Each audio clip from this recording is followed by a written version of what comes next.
ہوا یہ کہ جیسے ہی یہ لوگ بیٹھ گئے ہیں تو ان کے اوپر حکومت جو ہے وہ راشن لے کر چڑھ دوڑی، اور ان کی کلاس لینے والوں میں نمایاں ترین ہمارے ڈپٹی پرائم منسٹر جناب اسحاق ڈار صاحب تھے۔ انہوں نے یہ کہا کہ صاحب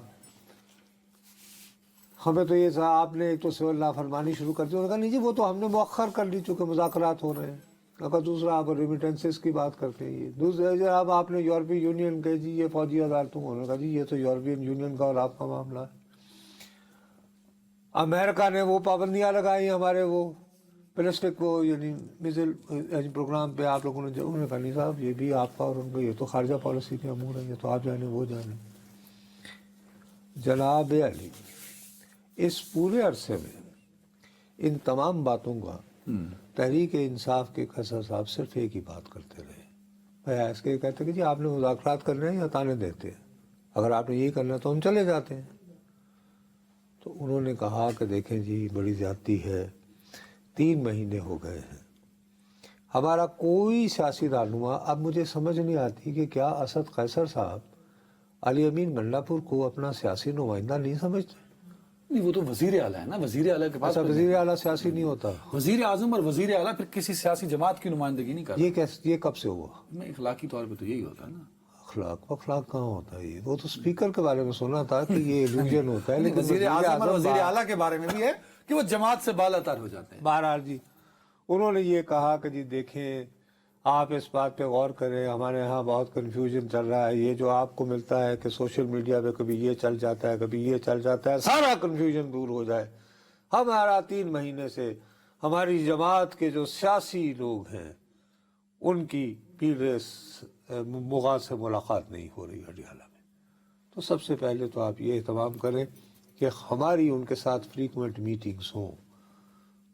ہاں پی ٹی آئی مذاکراتی کمیٹی کا نمائندہ وہ کون تھا، سربراہ کون تھا، یہ میں نہیں بھول گیا ہوں چیک کرنا۔ وہ تو ان کے ہاں تو ایک ہی ہوتا ہے نا، باقی تو ٹاس ہوتا ہے۔ بس سمجھا کرو نا یار، تمہیں بھی پتہ ہے ان باتوں میں نہ وقت آیا کریں، آئیے ہم فوکس گفتگو کریں۔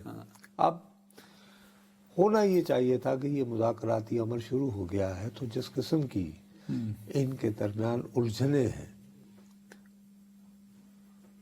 دلوں کی الجھنیں بڑھتی رہیں گی اگر کچھ مشورے باہم نہ ہوں گے، تو یہ تو روزانہ کی بنیاد پر ہونے چاہیے تھے نا یہ۔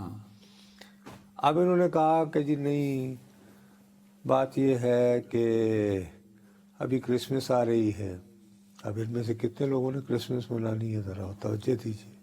بہرحال نہیں وہ نواز شریف صاحب کی برتھ ڈے بھی ہے کہ قائد اعظم کا بھی چلیں جی، قائد اعظم کی اور پھر وہ نواز شریف صاحب کی، خیر یہ تو آپ کیا برتھ ڈے منائیں گے، بس انہیں یوز کرنا تھا کر لیا گھر پہ۔ نواز شریف سالگرہ منائیں گے؟ نہیں وہ ان کے گھر والے منائیں گے، پارٹی کو کیا بڑا، صدر ہے پارٹی کے۔ ہاں کہنے کو وہ ٹھیک ہے، وہ رکھا ہوا ہے، ٹوکن پریزنس ہے۔ تو اس کے بعد یہ ہے کہ انہوں نے کہا جی کہ پھر 26 تاریخ کو دوبارہ مل لیتے ہیں، اور کہا نہیں جی نہیں، وہ بات یہ ہے کہ 27 تاریخ کو بیوی کی وہ شہادت کی برسی ہے، تو اس کے لیے تو وہ تو پیپلز پارٹی کے سارے لوگ تو وہاں چلے جائیں گے۔ اس کے بعد یہ ہے جی کہ وہ مسئلہ یہ ہے کہ پھر نیو ایئر پارٹی کسی کی ہوگی۔ میں نے کہا کہ جی نیو ایئر شروع ہو جانا ہے، اب ان میں سے کسی نے آپ مجھے خود ایسا کچھ نہیں ہوا ہونا۔ I just want to say تم مجھے یہ بتاؤ کہ ان میں سے کتنے لوگ ہیں جو باقی سمجھتے ہو جو کہ کسی نیو ایئر پارٹی میں جائیں گے؟ یا نہیں آپ جواز آپ بنا رہے ہیں اپنی طرف سے؟ نہیں ادھر ڈسکس نہیں، سنجیدہ گفتگو کی ابھی آپ نے تھوڑی دیر پہلے۔ یار میں آپ کو، میرا انداز ہو سکتا ہے آپ کو آبجیکشنیبل لگے، ہو سکتا ہے آپ کو میں نے جس انداز میں یہ کہانی بیان کی یہ وہاں پہ ہوئی ہے۔ سر انہوں نے کہا کہ جی یہ اتنی ڈیلے کیوں کر رہے ہیں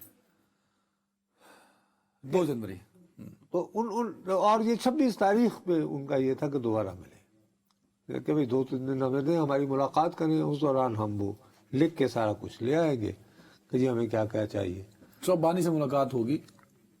ارے بانی سے ملاقات تو ہوگی، لیکن بانی کے ساتھ جو ہے وہ ملاقات کے سلسلے میں ابھی تاریخ تو طے نہیں ہوئی نا۔